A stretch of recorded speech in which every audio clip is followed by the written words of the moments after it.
Accommodation তোমাদের সকলের মনে এখন প্রশ্ন অ্যাকোমোডেশন নিয়ে। তো দাদা আমি আসামের কাছাড় ডিভিশনে অ্যাপ্লাই করেছি, আমি কি রিজেক্ট হয়ে যাব? দাদা আমি আসামে কাছাড় ডিভিশনে অ্যাপ্লাই করেছি, আমার কি ডিভির সময় আমাকে অ্যাকোমোডেশন লাগবে, বা অ্যাকোমোডেশন না থাকলে কি রিজেক্ট করে দেবে? এরকম তোমাদের অনেকের প্রশ্ন আছে, তো আমি আজকে ক্লিয়ার করে দেবো। তো প্রথমে আমি কিছু বলবো না, তার আগে তোমরা আমাদের এই কল রেকর্ডটা শোনো। কল রেকর্ডটা শোনার পর আমি বাকিটা হ্যালো, হ্যাঁ ফোন করছিলে? হ্যাঁ অ্যাকোমোডেশন বলছে সবাই, যে অ্যাকোমোডেশনটা ওটা তো লাগে না। ভয় দেখা অ্যাকোমোডেশন বলতে লোকাল ল্যাঙ্গুয়েজ লাগবে, আমাদের লেগেছিল কি ওটা ভয় দেখা, ওটা কোনো ব্যাপার না। আমি তো বলি সবাইকে, আমরাও তো প্রথম যখন আসছি যে আমরা পাবো না, তো আমাদের অ্যাকোমোডেশন লোকাল কোনো ব্যাপার না। হ্যাঁ, আমাদের তো লাগেনি ওইসব অ্যাকোমোডেশন কোনো ডকুমেন্ট ঠিক তুমি তো পেয়ে যাবে, ব্যাস। এইগুলো মানুষ বেশি মানে মানুষের একটা হিংসা হিংসা বুঝো তো। হ্যাঁ ও পেয়ে যাবে চাকরিটা, আমি কেন পাবো না? ওই জন্য কিছু মানুষ যারা পার্সেন্ট থাকবে তারা ওইটা দালালিটা করে। হ্যাঁ, আর ইউটিউবাররা তো ওস্তাদি করে।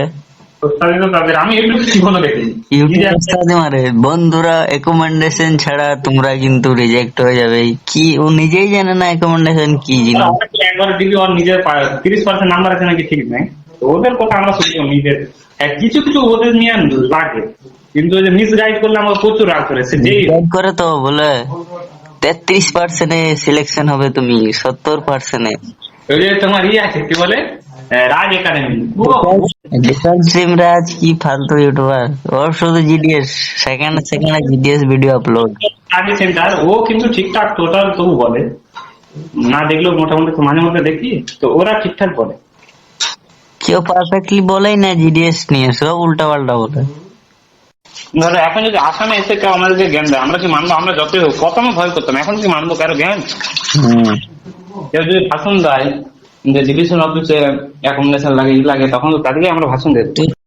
তো তোমরা পুরো রেকর্ডিংটা শুনলে যে অ্যাকোমোডেশন কোনো লাগে না, তোমাদের শুধুমাত্র ফার্স্ট ল্যাঙ্গুয়েজ হিসেবে বেঙ্গলি থাকতে হবে, এবং ডিভিশনের যে ডকুমেন্টসগুলো লাগে সেগুলো যদি প্রপার ফরম্যাটে সবগুলো থাকে তাহলে তোমরা সিলেকশন হয়ে যাবে, আর কোনো তোমাদের চিন্তা নেই। তো আশা করি তোমাদের অ্যাকোমোডেশন নিয়ে ধারণা পুরো ক্লিয়ার হয়ে গেছে। তো তোমাদের যদি এরকম আরও ইনফরমেটিভ ভিডিও লাগে জিনিস সম্পর্কে তোমরা কমেন্টে জানাবে, আর প্রপার ফরম্যাট যদি কীরকম লাগে সেগুলো যদি নিয়ে ভিডিও জানতে চাও তাহলে আমাকে কমেন্টে জানাও, আমি প্রপার ফরম্যাট কীভাবে ডকুমেন্টসগুলো রেডি করবে সে নিয়ে একটি ভিডিও বানাবো।